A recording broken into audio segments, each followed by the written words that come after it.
Bienvenidos amigos a esta reflexión o evangelio del día de hoy lunes.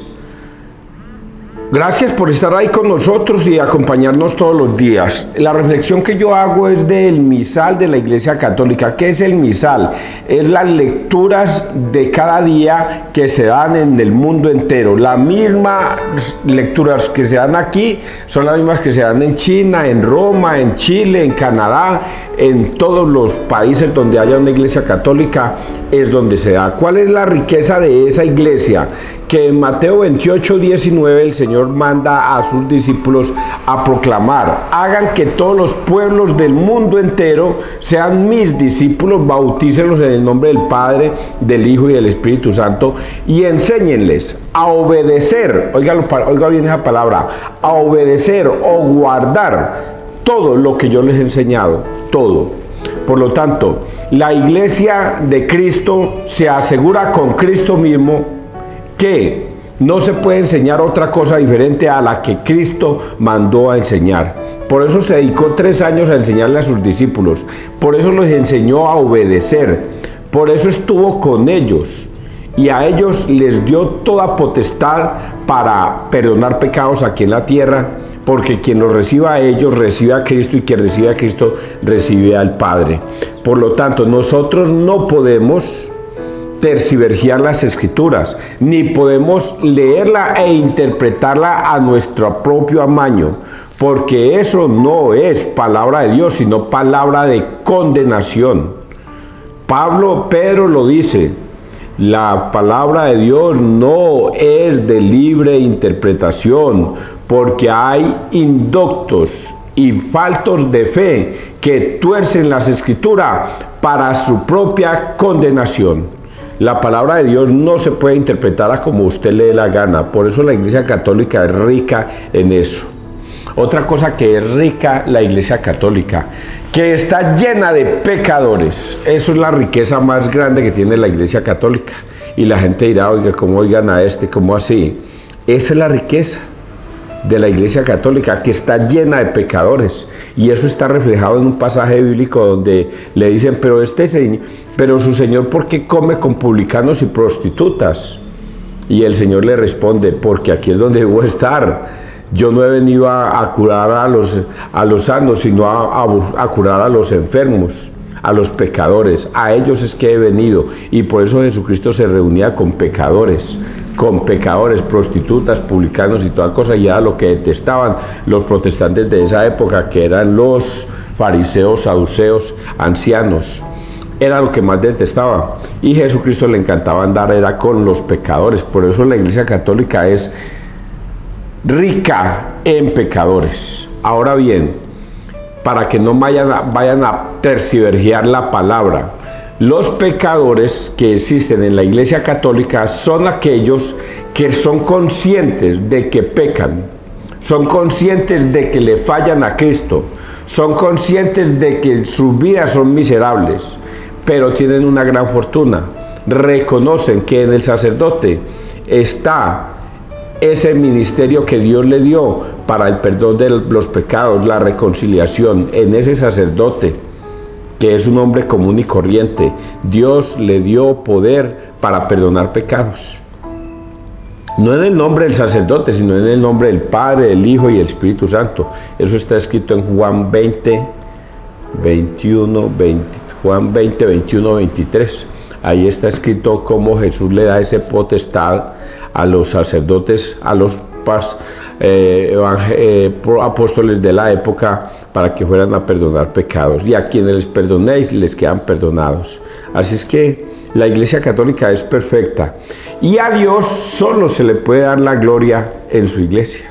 Si usted está metido en otra iglesia diferente a la que Cristo fundó, yo, César Arturo Arias, un pecador que se confiesa ante ustedes como un pecador, les aseguro que no va a haber salvación para ninguno que esté por fuera de la iglesia de Cristo, ni un hito, a menos que regrese al redil, regrese a la iglesia de Cristo.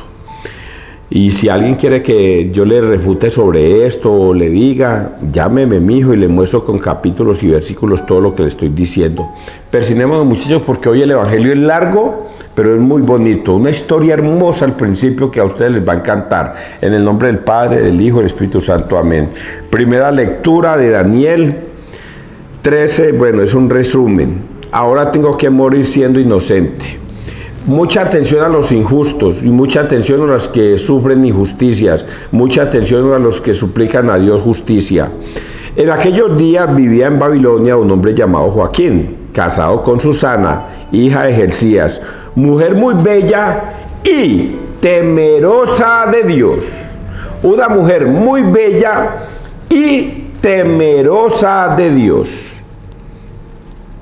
Sus padres eran justos y habían educado a su hija según la ley de Moisés. Sus padres eran justos y educaron a su hija en la ley de Moisés. Joaquín era muy rico y tenía un jardín junto a su casa, y como era el más respetado de todos los judíos, solía reunirse allí. Aquel año fueron designados jueces 2 ancianos del pueblo, de esos que el Señor denuncia diciendo: en Babilonia la maldad ha brotado de los viejos jueces que pasan por guías del pueblo. Solían ir a casa de Joaquín, y los que tenían pleitos que resolver acudían a ellos. A mediodía, cuando la gente se marchaba, Susana salía a pasear por el jardín de su marido. Los 2 ancianos la veían a diario cuando salía a pasear y sintieron deseos de ella. Mucha atención, voy a aclarar un término aquí: ancianos. Ancianos no quiere decir un par de viejitos, no.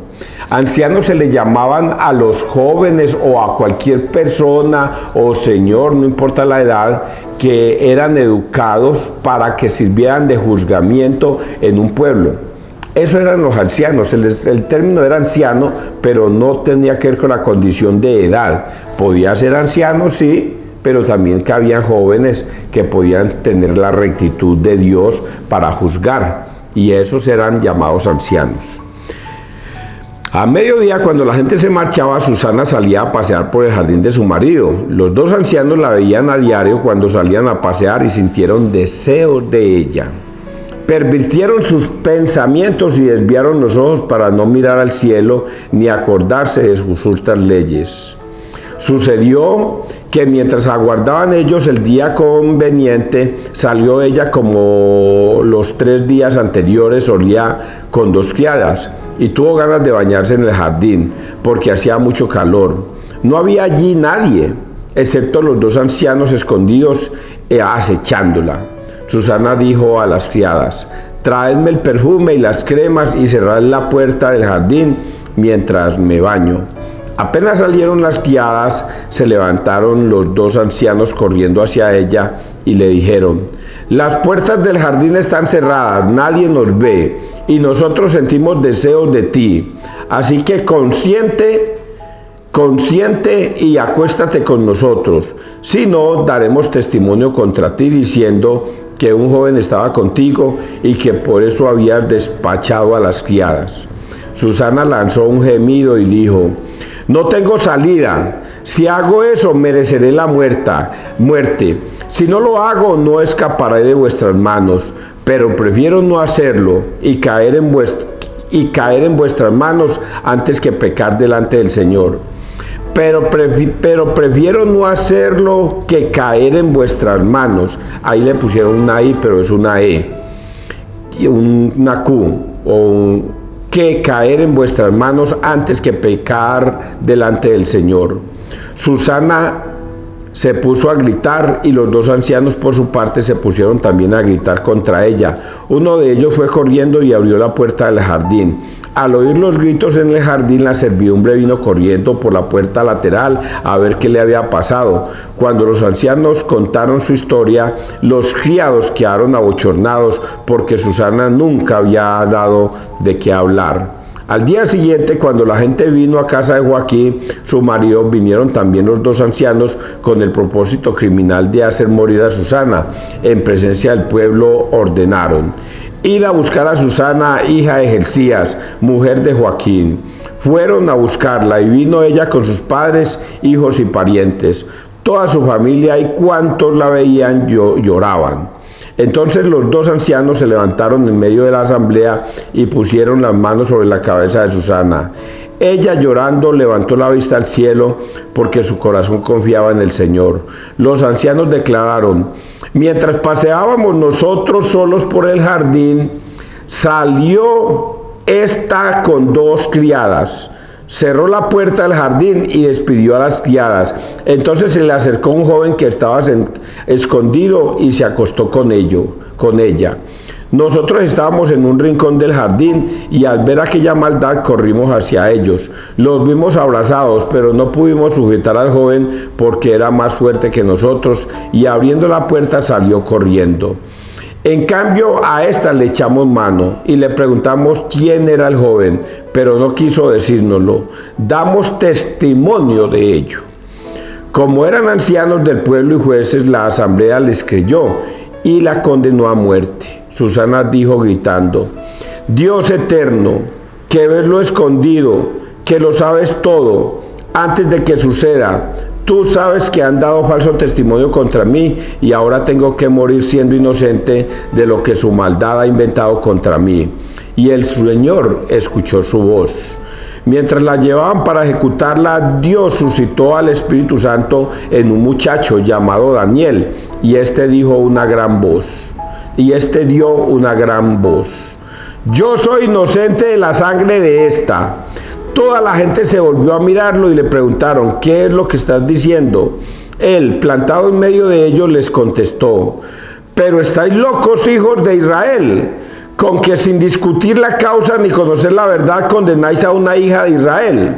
Volved al tribunal, porque esos han dado falso testimonio contra ella. La gente se volvió a toda prisa y los ancianos le dijeron: ven, siéntate con nosotros e infórmanos, porque Dios mismo te ha dado la ancianidad.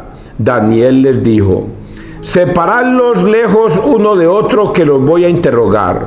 Cuando estuvieron separados el uno del otro, él llamó a uno de ellos y le dijo: envejecido en días y en crímenes, ahora vuelven tus pecados pasados, cuando dabas sentencias injustas, condenando inocentes y absolviendo culpables contra el mandato del Señor. No matarás al inocente ni al justo. Ahora, puesto que tú la vistes, dime de qué árbol los vistes abrazados. Él contestó: debajo de una acacia. Respondió Daniel: tu calumnia se vuelve contra ti.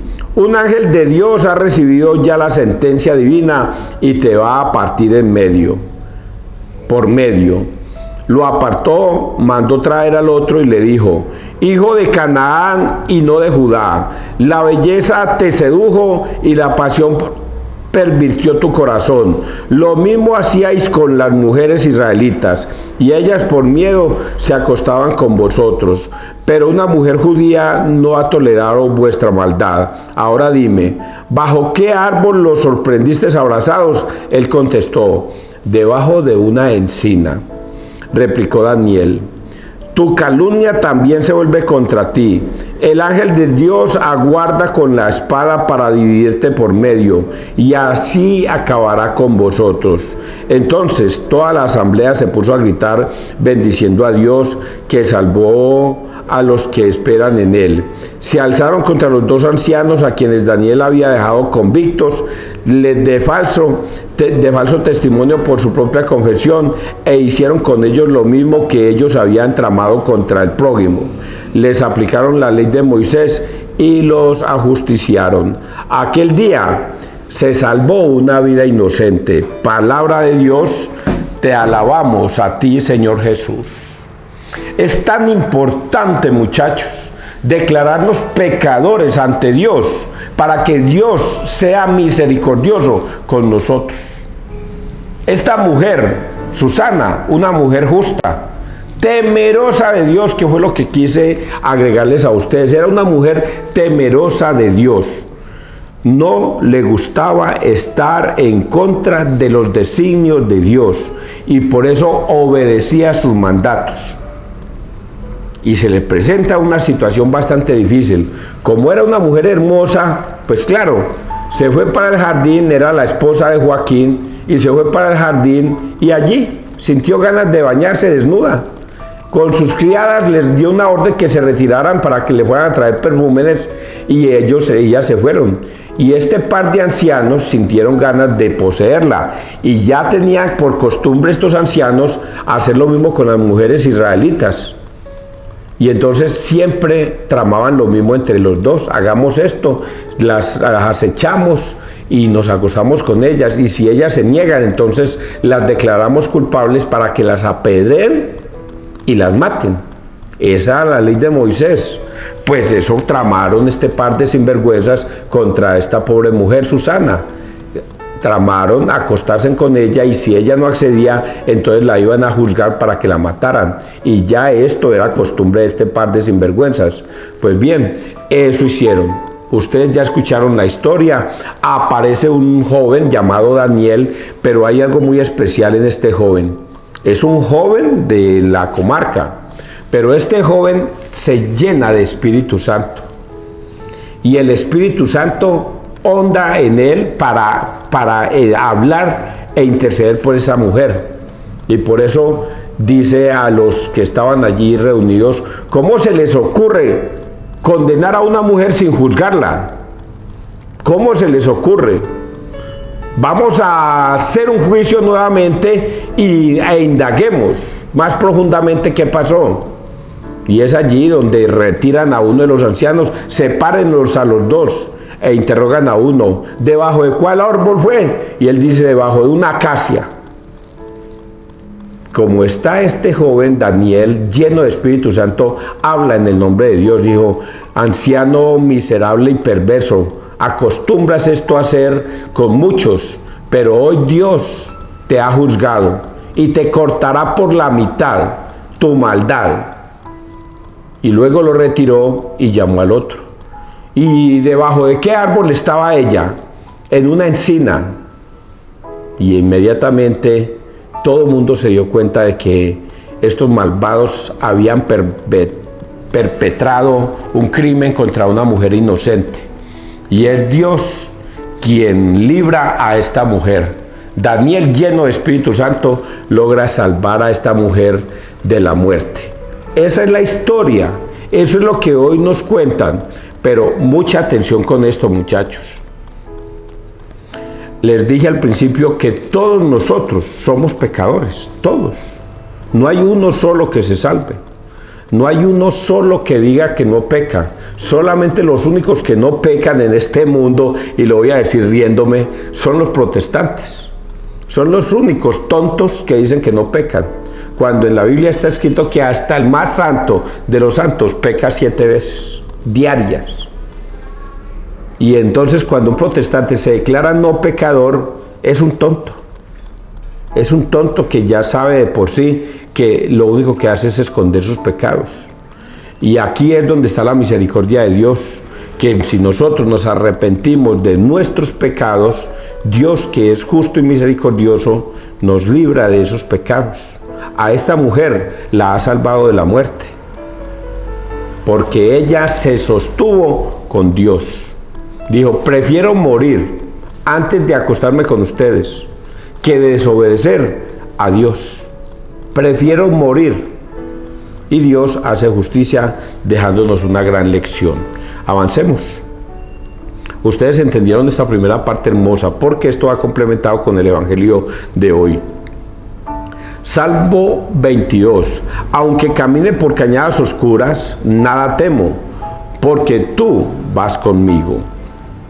El Señor es mi pastor, nada me falta. En verdes praderas me hace recostar, me conduce hacia fuentes tranquilas y repara mis fuerzas. Me guía por el sendero justo, por el honor de su nombre. Aunque camine por cañadas oscuras, nada temo, porque tú vas conmigo. Tu vara y tu cayado me sosiegan. Preparas una mesa ante mí enfrente de mis enemigos. Me unges la cabeza con perfume y mi copa rebosa. Tu bondad y tu misericordia me acompañan todos los días de mi vida, y habitaré en la casa del Señor por años sin términos. Aunque camine por cañadas oscuras, nada temo, porque tú vas conmigo. Voy a decirles, de acuerdo a este salmo y volviendo al tema de la Iglesia Católica, este texto nos cae como anillo al dedo, a nosotros los católicos. Tu bondad y tu misericordia me acompañan todos los días de mi vida, y habitaré en la casa del Señor por años sin término. Todos los días de mi vida me acompaña la misericordia de Dios. Todos los días. La misericordia de Dios consiste en que si nosotros nos declaramos ante Dios pecadores, Dios es justo y misericordioso y nos perdona nuestros pecados. Y dice otro texto, porque un corazón humillado y arrepentido, Dios no lo desprecia. ¿Y qué debemos hacer? No como hacen los protestantes, qué pesar. Yo no es sino mirar para el cielo y el Señor, que es grande y misericordioso, me perdona. Eso se lo inventaron los protestantes. Porque está escrito en la Biblia, en Juan 20, 21, 23, que todo el que pida perdón por sus pecados, ustedes van a ir y le van a perdonar los pecados. Al que pida perdón, le perdonan los pecados. Y al que no le pida, no se los perdona. Esa es la riqueza de la Iglesia Católica. Por eso el Señor está con nosotros todos los días. Si usted en este tiempo de Cuaresma se arrepiente de sus pecados, va al ministerio de la reconciliación y va al sacerdote, y el sacerdote en el nombre del Padre, del Hijo y del Espíritu Santo le perdona los pecados. Esa es la misericordia de Dios todos los días con nosotros. Nosotros lo entendemos muy bien. Los protestantes, que no dejan de ser malditos, vinieron y engatusaron a muchos malos católicos que, faltos de fe, se dejaron engatusar de esas mentiras, y ahora ellos dicen que no voy a ir a confesarme con un sacerdote que es un pecador común y corriente que yo, y quizás hasta peor, porque algunos son hasta pedófilos, entonces yo no me confieso. Yo me confieso con mi Padre que está en los cielos, porque Él ve todo lo que hay en escondido. Entra al cuarto y el Señor que ve en lo escondido, Él me perdonará los pecados. Eso no dice la palabra de Dios, que Él, por entrar a su cuarto, Él te va a perdonar. No, Él dice que Él te escucha, pero nunca dice Él te perdona los pecados. Solo se puede perdonar pecados a través de la confesión. Y el sacerdote, Hebreos 5:1, ha sido nombrado. Todo sumo sacerdote será escogido entre los hombres para ofrecer dones y sacrificios por el perdón de los pecados. Es un hombre común y corriente, pero así lo ha escogido Dios. Ojalá ustedes lean Levítico 5:5, Levítico 5:12, Hebreos 5:1, y ahí encontrarán las respuestas. Pero si ustedes no escuchan la palabra de Dios que yo estoy pronunciando, permítame decirle que no van a ser salvos. No van a ser salvos. La misericordia de Dios solo es para el que se arrepiente de corazón y va y pide perdón. Santo Evangelio, vamos a leer Santo Evangelio para que ustedes vean esta historia tan hermosa. Juan 8:1-11. El que esté sin pecado, que le tire la primera piedra. En aquel tiempo Jesús se retiró al monte de los Olivos. Al amanecer se presentó de nuevo en el templo y todo el pueblo acudía a él. Y sentándose les enseñaba. Los escribas y los fariseos le trajeron una mujer sorprendida en adulterio, y colocándola en medio le dijeron: Maestro, esta mujer ha sido sorprendida en flagrante adulterio. La ley de Moisés nos manda a apedrear a las adúlteras. ¿Tú qué dices? Le preguntaban esto para comprometerlo y poder acusarlo. Pero Jesús, inclinándose, escribía con el dedo en el suelo. Como insistían en preguntarle, se incorporó y les dijo: el que esté sin pecado, que tire la primera piedra. e inclinándose otra vez siguió escribiendo. Ellos al oírlo se fueron escabullendo uno a uno, empezando por los más viejos, y quedó solo Jesús con la mujer en medio, que seguía allí delante. Jesús se incorporó y le preguntó: mujer, ¿dónde están tus acusadores? ¿Ninguno te ha condenado? Ella contestó: ninguno, Señor. Jesús dijo: tampoco yo te condeno, anda y en adelante no peques más. Palabra del Señor, gloria a ti, Señor Jesús. ¿Quién no conoce esta historia de Jesús? ¿Quién no la conoce? Todo el mundo conocemos la historia de la mujer adúltera y nosotros nos maravillamos, los que somos sensatos a Dios en sabiduría, nos maravillamos de esta historia, de este juzgamiento.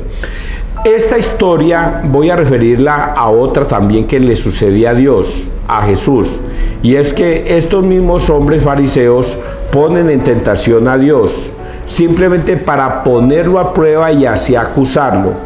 Y entonces le preguntan: Señor, ¿es lícito darle limosna, pagar los impuestos al César o no es lícito? Esto es lo mismo. Aquí ponen a una mujer porque él, si obedece la ley de Moisés, tiene que declararla culpable, porque la ley de Moisés dice que esta mujer que cometió adulterio debe ser apedreada hasta morir.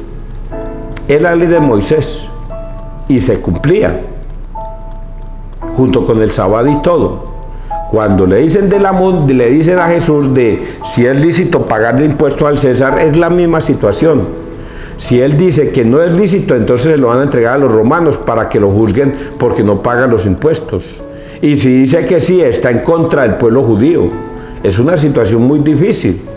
Con la mujer, la misma situación. Si dice que no hay que apedrearla, entonces está en contra de la ley de Moisés. Hay que matarla. Hay que matarla. La misma situación. Hay que matarlo porque él está en contra de la ley de Moisés. Entonces, cuando le preguntan de la moneda, uno queda admirado, maravillado de semejante respuesta. Presénteme la moneda, una moneda. ¿De quién es ese rostro que aparece allí?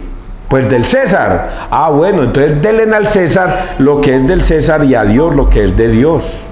Y esos hombres quedaron callados, no sabían qué hacer. No podían juzgarlo. Respondió sabiamente, una cosa que nunca se me hubiera ocurrido a mí. Y con esta mujer adúltera, la misma situación. Dios mío, ¿cómo se salva uno de esa situación? ¿Cómo? Como una telenovela. ¿Cómo hace uno para salvarse de una situación de esa? Si digo que no la apedreen, está en contra de Moisés. Y si digo que la apedreen, está en contra del pueblo y de lo que él está enseñando, que debemos perdonar, que no debemos juzgar, que no debemos condenar. Entonces él está en contra de su propia enseñanza. Una situación muy difícil. ¿Y cuál es la respuesta del Señor? El que esté libre de pecado, que tire la primera piedra. ¡Qué respuesta tan maravillosa! Tan impresionante para la sabiduría pobre de nosotros los hombres. ¿Ah? Si este juzgamiento hubiera caído en medio de los protestantes de esta época, ¿sabe qué hacen los protestantes? Juzgan todos los días y condenan todos los días. Mire ahí que ya tienen condenado a los sacerdotes. Yo que voy a ir a confesarme con un sacerdote que es un hombre común y corriente y quizás un pedófilo, porque hasta los han denunciado como pedófilos en algunas ocasiones a algunos de ellos, y juzgan y condenan. Si hubiera llegado esa mujer adúltera en ese tiempo a esos protestantes, no importa la denominación, testigos de Jehová, no importa, un nombre nomás la denominación, todos la juzgarían, la condenarían. Y miren qué hacen. Dios libera a los hombres de ese pecado. Los libera. Entonces, hoy es una gran enseñanza para nosotros. ¿Cuál es la enseñanza, muchachos? Que esta mujer realmente era una pecadora. Realmente le fue infiel al marido. Realmente era una pecadora. Pero se la llevan a Dios para que Dios juzgue. ¿Y cuáles son las respuestas de Dios? Mujer, ¿dónde están los hombres que te juzgaban? ¿Dónde están? Señor, todos se fueron. Pues si ellos no te juzgaron, yo tampoco te juzgo. El Señor no juzga. El Señor no está para juzgar a nadie, ni está para condenar a nadie. El Señor está para salvar, perdonar. Y por ello Él le dice, yo tampoco te condeno. Pero eso no significa yo tampoco te condeno, no significa, vea, como usted cometió el adulterio, entonces la próxima vez no se deje pillar, la próxima vez hágalo por ahí escondidita, la próxima vez busque un sitio donde no la vean. Eso no está diciendo el Señor cuando Él dice que no la juzgue, no le está diciendo siga haciéndolo pero a escondidas, que nadie la pille. No, el Señor le está diciendo, como le dijo a Susana, o como decía Susana, sea una mujer temerosa de Dios. Y Susana era una mujer temerosa de Dios. Entonces eso mismo le está diciendo esta mujer, de ahora en adelante no peques más. Vuélvete una mujer temerosa de Dios. Y como le dijo al hombre lisiado que estaba allá en el lago, que lo levantó de la camilla y lo mandó a la casa, le dijo, no peques más, no vaya a ser que te sucedan cosas peores. ¿Entienden este mensaje? Va el mensaje final para los católicos, muchachos. El próximo domingo empieza Domingo de Ramos, empieza la Semana Mayor. Tiempo de arrepentimiento para ustedes y para mí, para que no piensen que yo no estoy metido en el cuento, hombre, eso es para ustedes y para mí. Yo también me declaro pecador ante ustedes y ante Dios, y voy a ir a confesarme. Yo me confesé ahora 8 días, pero voy a volver a confesarme esta semana, porque todos los días pecamos de pensamiento, palabra, obra o omisión, todos los días. El Papa se confiesa, creo que todos los días se confiesa el Papa, seguramente de pensamientos, seguramente, pero todos los días debemos arrepentirnos, porque uno nunca sabe cuándo va a llegar la muerte y nos va a sorprender. Por eso debemos estar libres de pecados, para no ir a parar al infierno o quizás ir a parar al purgatorio. El caso es que es mejor estar libres de pecados, y Dios, que es misericordioso, nos perdona. ¿Entendieron esta historia tan bonita? Yo espero que sí. Compárense con ella, siéntanse como la mujer adúltera, siéntanse como Susana, que la iban a juzgar. Bueno, entendieron todo. Que Dios te bendiga, que Dios nos bendiga donde quiera que todos estemos.